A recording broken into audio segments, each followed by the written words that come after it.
Merci beaucoup. Ça fait plaisir de vous voir. Ça fait chaud au cœur. Et ça me montre que on est une famille, qu'on est soudés. Et ça me montre aussi que je ne suis pas seule. Dieu vous bénisse abondamment. Avant de commencer, je tiens à remercier mon Église pour tout le soutien apporté à moi et à mon mari. Vous avez démontré que vous avez une foi sans faille en votre Dieu et que vous êtes prêts à défendre vos valeurs. Votre humanité me touche profondément. Je remercie tous les membres du ministère Paul Mukendi de partout dans le monde.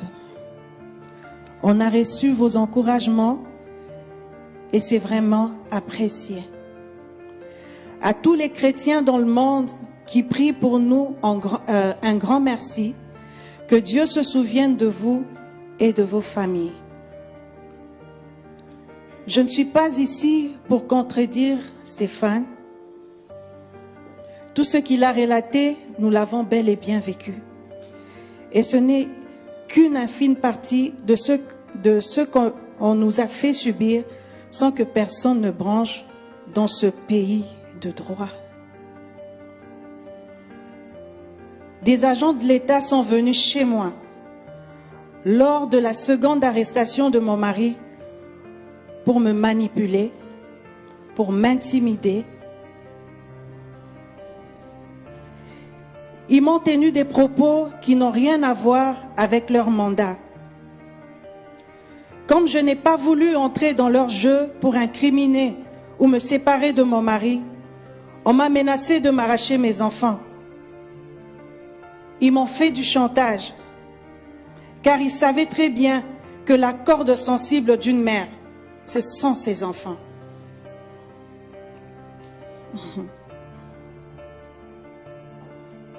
Comme je n'ai pas cédé au chantage, ils ont mis leur plan à exécution et m'ont retiré mes enfants en les plaçant pendant 6 mois dans d'autres familles inconnues. Ils sont allés jusqu'à s'opposer à ce que nos enfants soient placés dans les familles amies. Parce qu'ici à Québec, lorsqu'on te prend les enfants, le premier endroit où on met les enfants, c'est dans des familles amies.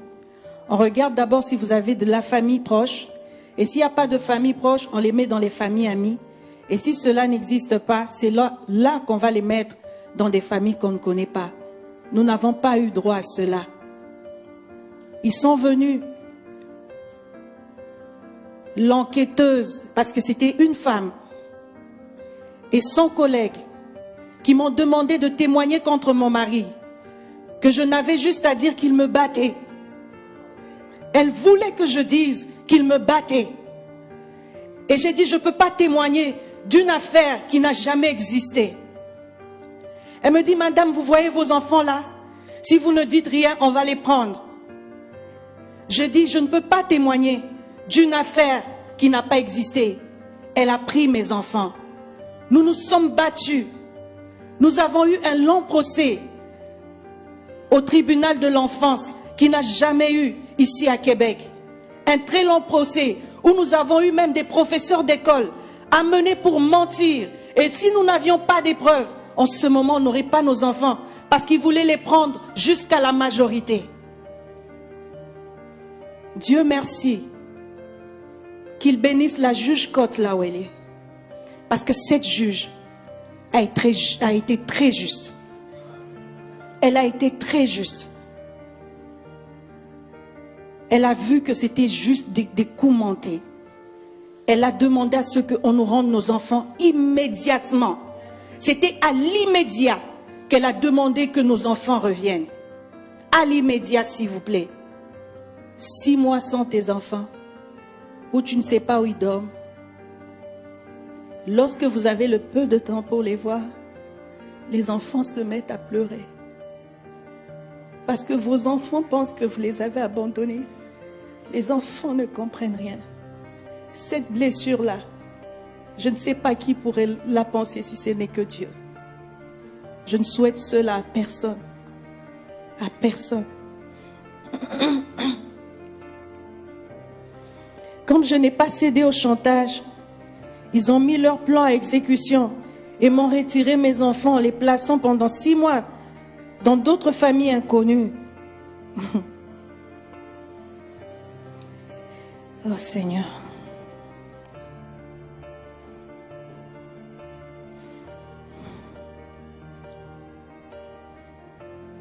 Nous avons eu un procès le plus long.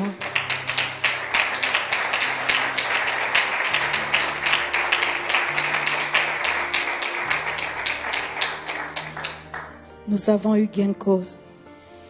J'ai vite compris qu'on était dans une affaire orchestrée pour détruire mon mari. Monsieur Dufour m'a regardé droit dans les yeux, m'a dit que mon mari était une personne non grata et qu'il allait avoir raison de lui. Si vous doutez de ma parole, je sais qu'il ne va jamais l'accepter. Mais si c'est quelqu'un de vrai, tel qu'il m'avait regardé droit dans les yeux pour me dire que mon mari était une personne non grata, qu'il le dise. Qu'il le dise. Allez lui poser la question. Qu'il le dise. Parce que ce sont ses paroles à lui.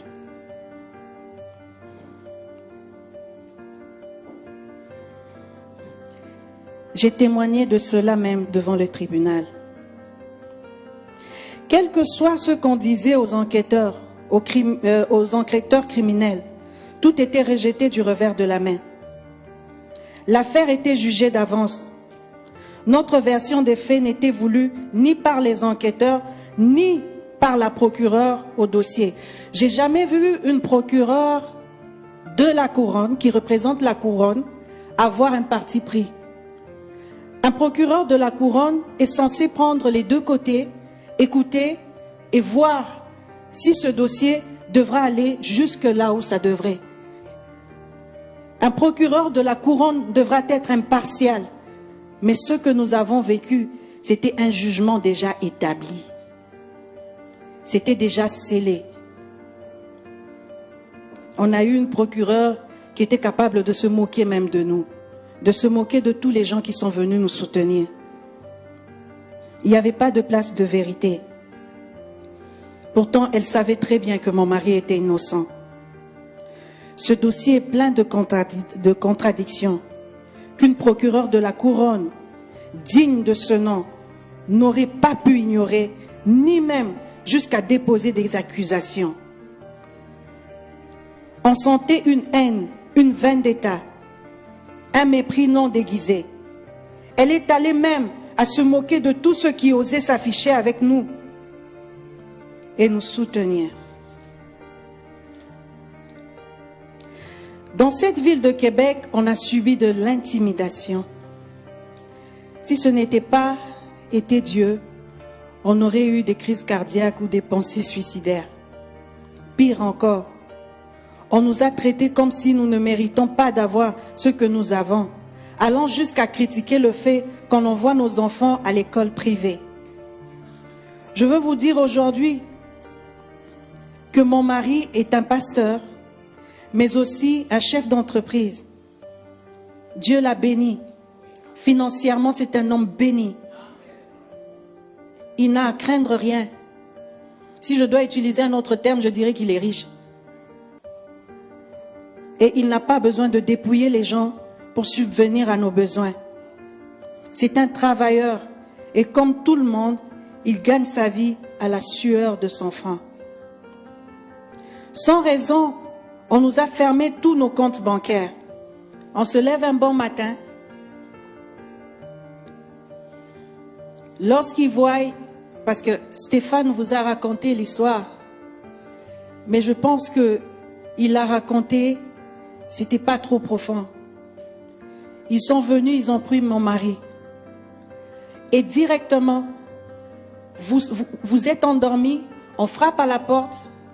Vous voyez des gens qui viennent prendre votre mari, 35 enquêteurs qui débarquent, on l'accuse d'agression sexuelle, on l'accuse et de fraude fiscale, on vient, on nous prend les enfants, pour dire qu'il est un mauvais père, le tout à la fois. Mon Dieu, dans quel pays on est? Est-ce vraiment un pays de droit? Si c'est le cas, montrez-le nous. S'il vous plaît. Le même homme, à la fois, s'il vous plaît. Et lorsqu'on l'a accusé d'évasion, de fraude fiscale, les journalistes en ont parlé. Est-ce qu'ils vous ont dit que ces gens-là se sont désistés? Vous n'avez pas eu cette version-là?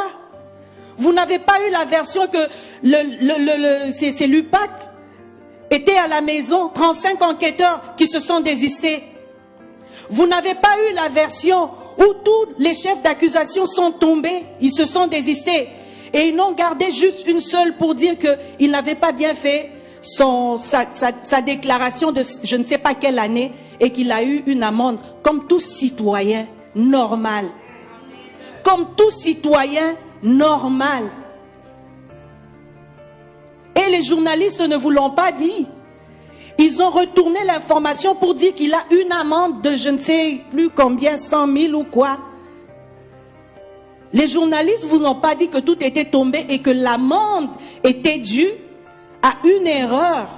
Ils ne vous l'ont pas dit. Pourquoi? Parce qu'ils ont voulu couvrir les 35 enquêteurs qu'ils ont déployés. 35 enquêteurs, on a fouillé ma maison de fond en comble, dans les plafonds, partout.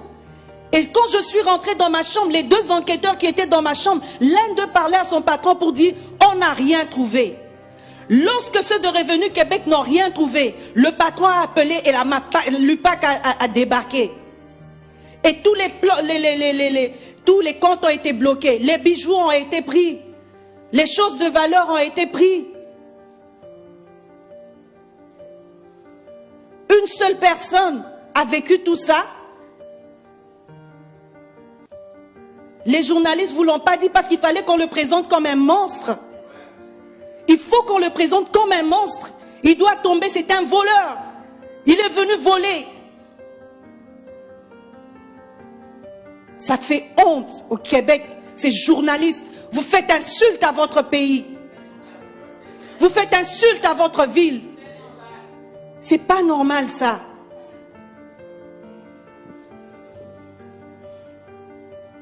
Et ensuite on l'emmène au tribunal.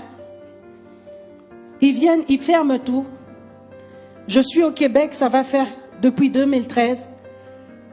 Tous les gens avec qui on est arrivé en même temps, que je peux connaître, ont eu leur nationalité. Et moi, on a refusé de me donner. Ils ont bloqué. Pourquoi? Parce que je suis mariée à Paul Mukendi. Je n'ai pas droit à avoir la nationalité. C'est triste. Mes enfants sont nés ici. Parce que je suis la femme à Paul Mukendi. On se lève un bon matin, la banque vous appelle pour vous dire on n'a plus besoin que vous soyez nos clients. Vous avez vu ça où? Et comme c'est dans le droit de la banque de ne pas vous expliquer pour quelle raison. Vous vous levez un matin, Scotia t'envoie la lettre, TD t'envoie la lettre, les banques vous envoient les lettres, vous vous demandez Seigneur, qu'est-ce qui se passe? Qu'est-ce qui nous tombe sur la tête? Pourquoi? Parce que Revenu Québec et UPAC ont trouvé qu'il était innocent, que les comptes, ils ne pouvaient plus les garder bloqués, alors la banque doit vous rejeter. Est-ce que vous voyez ça au moins? Est-ce que vous le voyez? Est-ce que vraiment, tel que vous êtes assis, vous trouvez que nous sommes fous et malades? Est-ce que vous trouvez vraiment que cet homme qui a crié qu'il est innocent est vraiment fou et malade? Nous avons été tous au procès. Ce n'est pas parce que je suis sa femme que je le dis. Ça s'est murmuré même dans les tribunaux. Les constables, certains avocats qui murmuraient tout en bas. C'est quoi ce verdict? Ils ne peuvent pas le dire haut, mais moi j'ai entendu. C'est quoi ce verdict? Tout le monde sait qu'il est innocent. Les faits ont été présentés. Ou une femme qui dit avoir été poignardée n'est jamais allée se faire soigner dans aucun hôpital, dans aucune pharmacie, mais qui a survécu au poignard. Dans quel sens? On va se poser la question.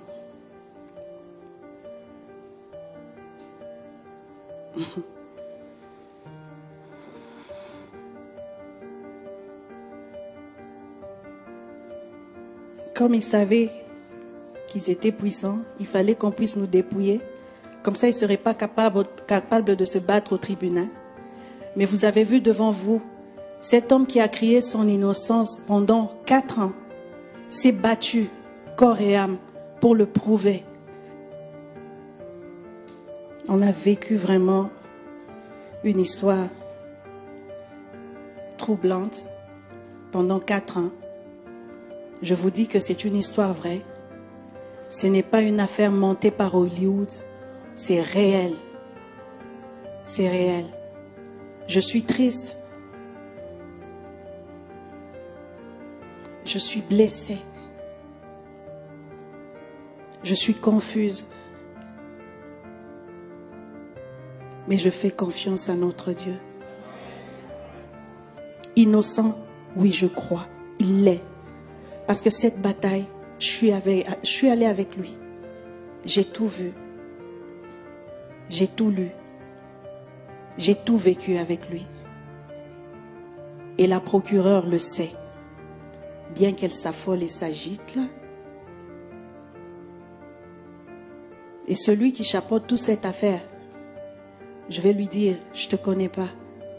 Je ne sais pas pour qui tu es. En ce moment, tu es le puissant. Mais sache qu'au-dessus de toi, il y a un tout-puissant.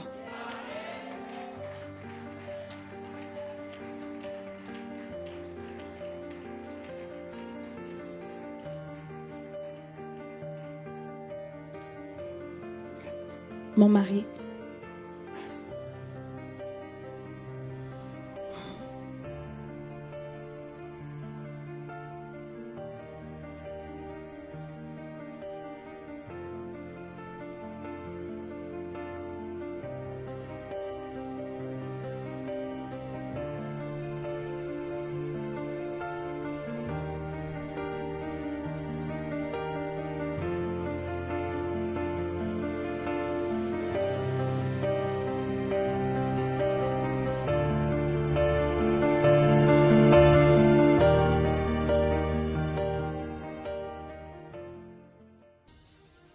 mon meilleur ami à moi,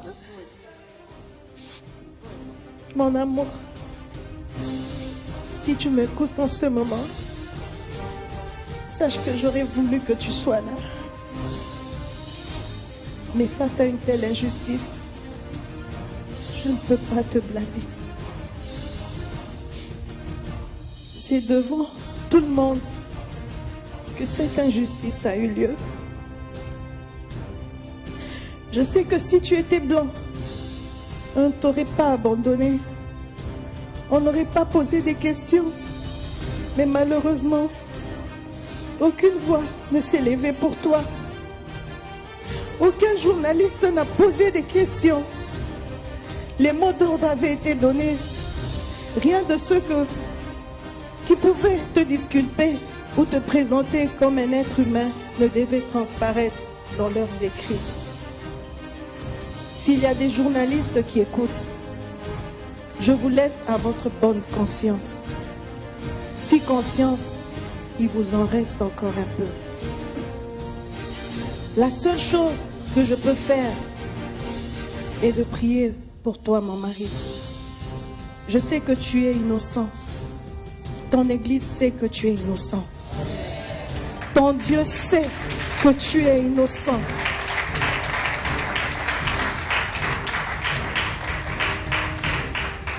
Et même tes accusateurs savent que tu es innocent.